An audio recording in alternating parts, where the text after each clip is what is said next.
If there was one thing that Twilight and Spike's new crystalline home had over the Golden Oak Library, it was that the immaculate floors were more durable.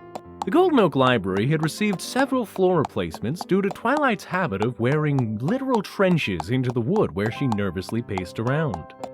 At this moment, the castle floors were enduring another one of Twilight's panic attacks as she trotted circles around the room, suffering no more than a few scuff marks that could easily be polished away. If only Twilight was faring as well as her floor. While the studious Alicorn was getting better, she was still prone to overthinking things and working herself into a nervous frenzy. She had lost track of time as she stewed in her thoughts over upcoming events. Suddenly, the obnoxious blaring of an alarm clock rang through the room, interrupting her thoughts and halting her in her tracks. And time's up, Twilight. Panic time is over. What? Already? Yup. Spike confirmed. Your 15 minutes to panic over your next date with Rainbow is up. The dragon shook his head. Still can't believe you actually allotted time for that. That's just weird. What's wrong with that? Every pony, including you, told me I should try to figure out ways to manage my stress better. Spike rolled his eyes. I don't think putting panicking on a schedule is what any of us had in mind. Anyway, are you done or not? You don't want to be late, do you? Oh my gosh, you're right! Twilight exclaimed, swiftly closing her eyes. She took in a deep breath, raising her hoof to her chest, then slowly let the air out, extending her hoof back out in front of her. She repeated this motion several times, pushing away her anxiety until she felt the bulk of her nervousness die down. Better? Spike asked when her breathing had calmed down. Yeah, much. Twilight announced, opening her eyes back up. Why don't you just do that instead of getting all worked up in the first place? Because studies have shown that it is vital for ponies in a relationship to know and understand their partners, so by analyzing and anticipating as many possible outcomes that may happen and factoring in behavioral patterns, I can... Yeah, I think you're just making stuff up to worry about. Twilight shot her assistant a frown. Just get back to the checklist. Spike stifled a snicker before pulling out a quill in one claw and a scroll that unraveled to the floor in another. Let's see. Panic time? Check. He said, marking it off on the scroll at the same time. Well, looks like all that's left is to finish the triple check of what you're taking to the picnic, and then you're done. Great! Twilight cheered as she used her magic, spilling out various items from a picnic basket on the nearby table. Ready? Ready. Spike confirmed, raising the quill. Blanket? Check. Cider from Sweet Apple Acres? Check. Sandwiches? Check. Triple-decker nut crazy vanilla cream cookies? Check. And last, but certainly not least. Twilight said in a quieter voice, opening up a rectangular box. A long purple feather floated up, gently gripped in her magic, as she slowly spun it around and thoroughly examined it. Not a single blemish nor an out-of-place barb marred this pristine plume. It was a perfect feather, her perfect feather. You think she'll accept it? Twilight asked, feeling twinges of worry starting to surface again. I'd be surprised if she didn't. Spike replied. After all, you two have been dating for a long time. But what if she does say no? What if this is too much for her? What if I'm not good enough for her? Twilight continued asking, her anxiety bubbling up once again. She tried to repeat the breathing technique Cadence taught her, but this time it was doing very little to alleviate her fears. Spike sighed. Twilight, you're a princess. I don't think Rainbow's ego is that big to think she's better than a princess. Besides, do you really think she would hang around with you so much if she didn't like you? I guess. Still, I sometimes wonder how the two of us could be so different and yet be so close. I know, right? You prefer shutting yourself in your books, reading and researching stuff, while Rainbow likes to be outside doing more cool and actiony stuff. You two are like exact opposites. Thanks, Spike. Twilight said in a dry tone. That helps so much. Hey, I do what I can, but seriously, none of that matters.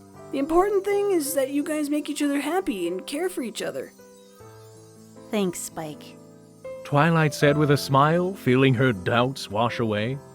Leave it to Spike to always be ready to help rein in her worries. She could not imagine a better number one assistant. Although... Spike added with a smirk. You could stand to get out and exercise a bit more like Rainbow. You do seem to be packing a few more pounds.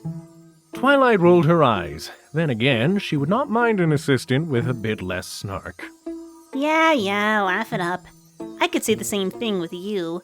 I know you've been sneaking snacks up to your room. Well, what makes you say that? Spike asked, a blush appearing on his cheeks. I can hear you chomping away at stuff in the middle of the night through the walls. The castle's solid crystal walls. Oh.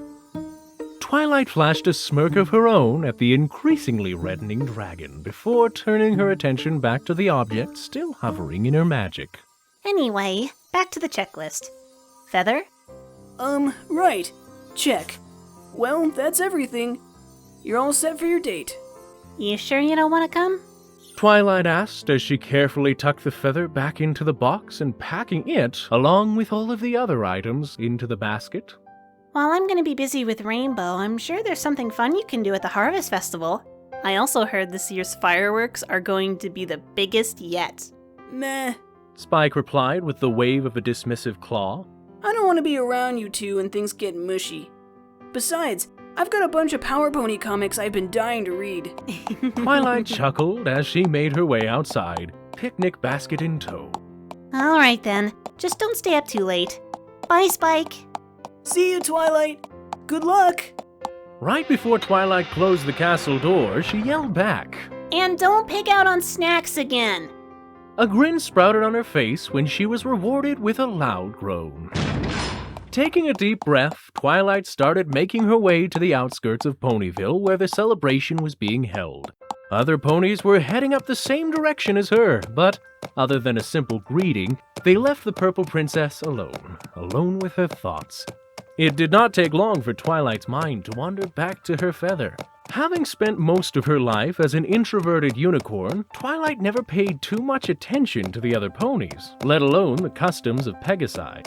Even when she later opened up to others because of the magic of friendship, she took on a more hooves-on approach, learning friendship lessons by interacting with her friends while also developing her social skills.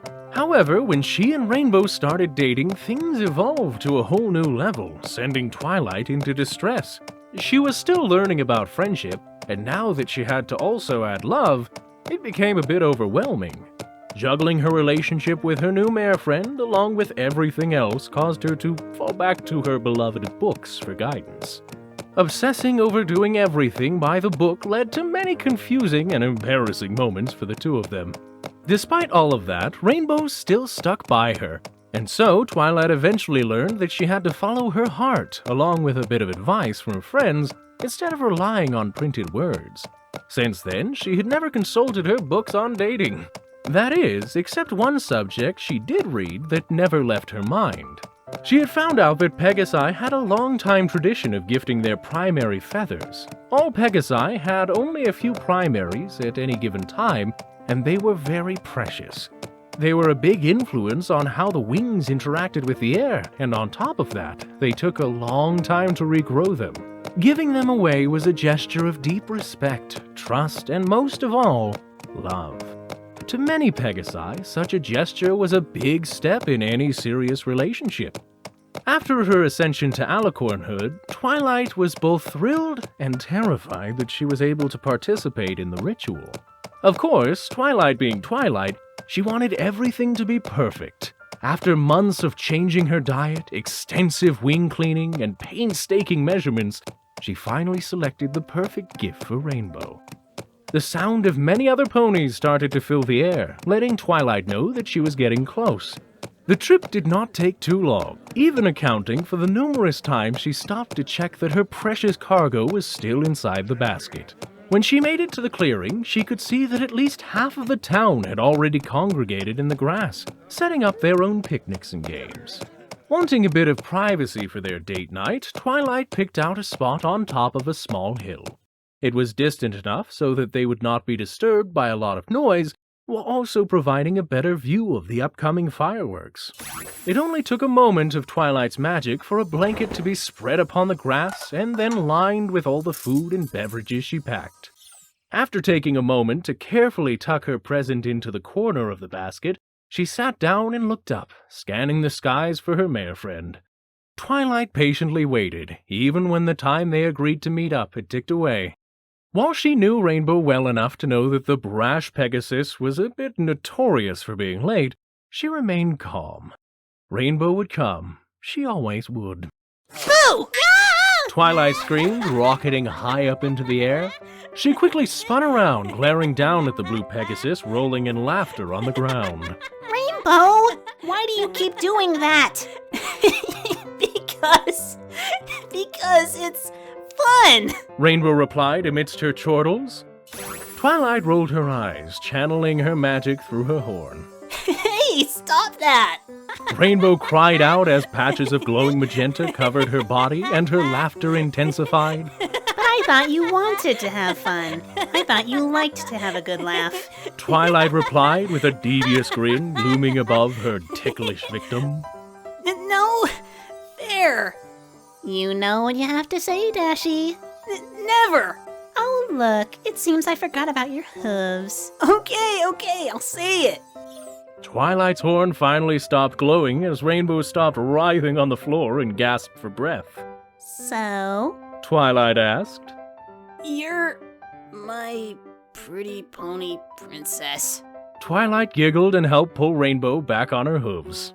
You and your magic. Rainbow grumbled. Twilight's horn started shimmering again.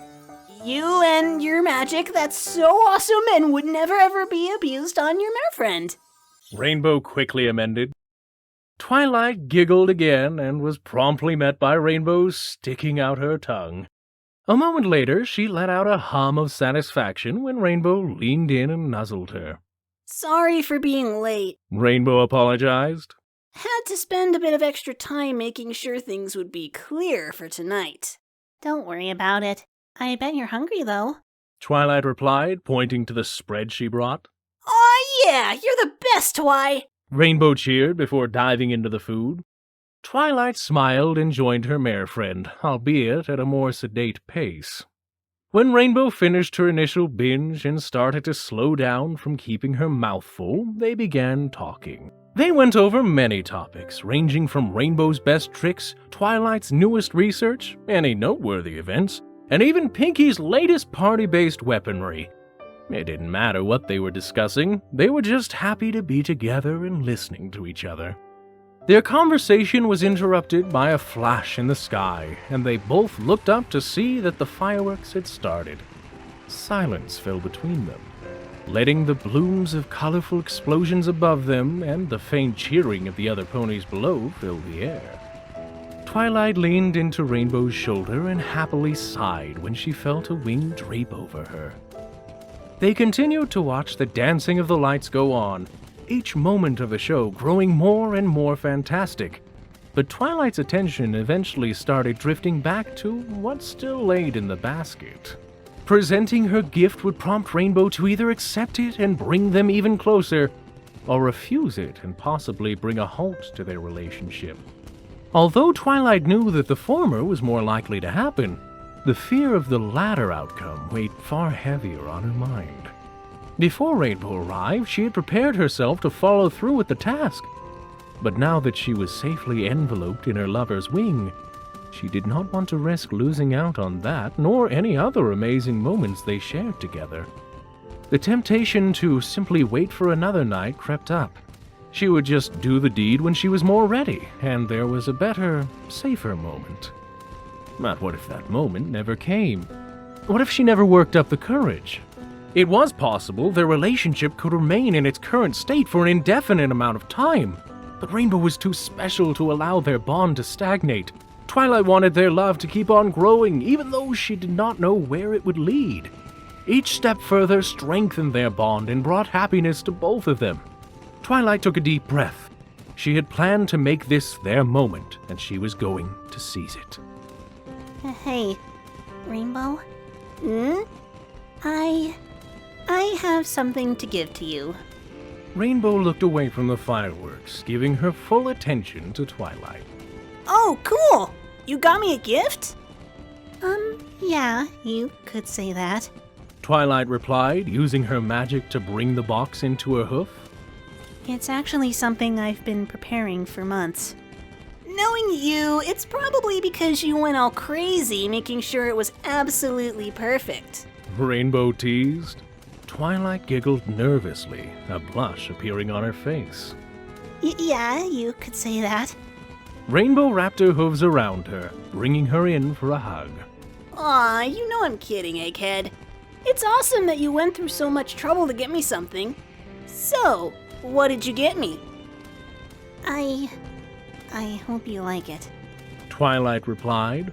Please like it, please like it, please like it. Oh my gosh, I don't know if I'm ready for this.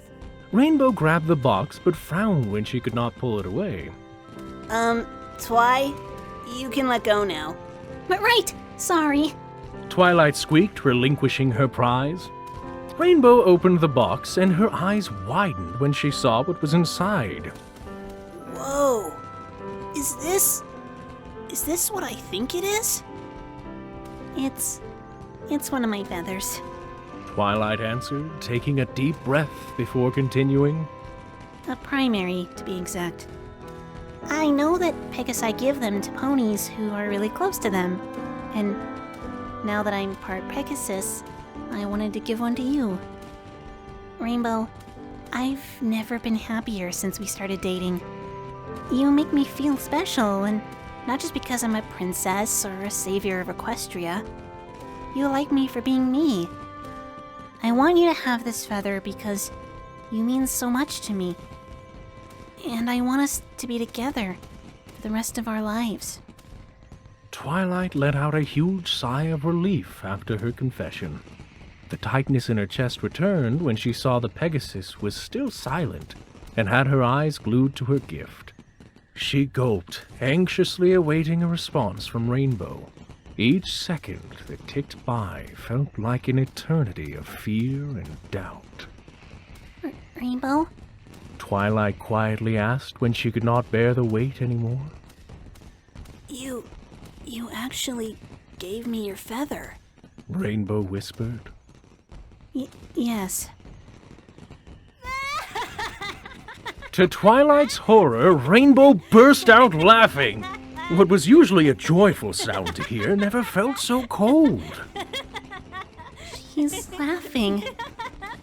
She's actually laughing. All because what I did was so ridiculous. Tears started to flood Twilight's eyes as Rainbow's laughter continued to ring through the air, each guffaw feeling like a blow to her heart. I never should have done this. I'm so stupid.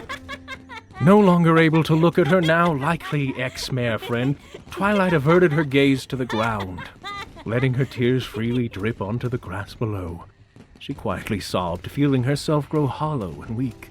She barely noticed the noise die down, but she definitely felt the hoof that rested on her shoulder. She tried to get up to move away, but the hoof gently pushed her back down. Hey, why are you crying? You think I'm stupid. What? No! Why would you think that? Twilight looked up to Rainbow's face. Instead of seeing anger or scorn, she found only worry and concern. But you laughed at my feather. Oh, horse feathers. Rainbow sighed and bowed her head in shame. I'm sorry, Twi. I didn't mean to hurt you. I just couldn't help it. What you gave me was the most awesomest thing ever. It is? Twilight replied, wiping away her tears. Then why did you laugh? Rainbow sighed again. I wasn't laughing at you. I was laughing at myself. Yourself? What do you mean? Because you're a lot braver than me. Twilight cocked her head. I still don't understand. Here, maybe this will explain things. Rainbow pulled out a small box from under one of her wings and presented it to Twilight. Twilight took the container in her magic and opened it. What she saw made her gasp and almost drop it. Inside was a perfect blue feather that unmistakably belonged to the Pegasus sitting right in front of her. Guess we had the same idea for tonight. Twilight heard Rainbow say as she gawked at the unexpected turn of events. I was actually all nervous about it and almost backed down. But then you went ahead and beat me to the punch.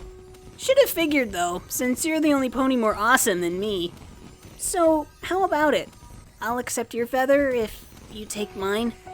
Twilight was finally able to rip her attention away from the present to look at her mare friend. Tears once again started to flood out of her eyes, but this time for a much different reason. Before any of them knew it, Twilight had tackled Rainbow to the ground in a hug, chanting, Yes, yes, yes! They rolled around in the grass, laughing and hugging. They eventually stopped with Twilight on top, lovingly staring at each other. Twilight leaned down for a kiss, and Rainbow met it in full force. Fireworks went off in both the literal and metaphorical sense as they locked lips at the same time as the grand finale of the pyrotechnics going off in the sky. But the show above them went unnoticed. When they broke their kiss, all they had eyes for was each other. I love you, Rainbow. I love you too, Twilight. And so, with an exchange of words, kisses, and feathers, two hearts were bound together.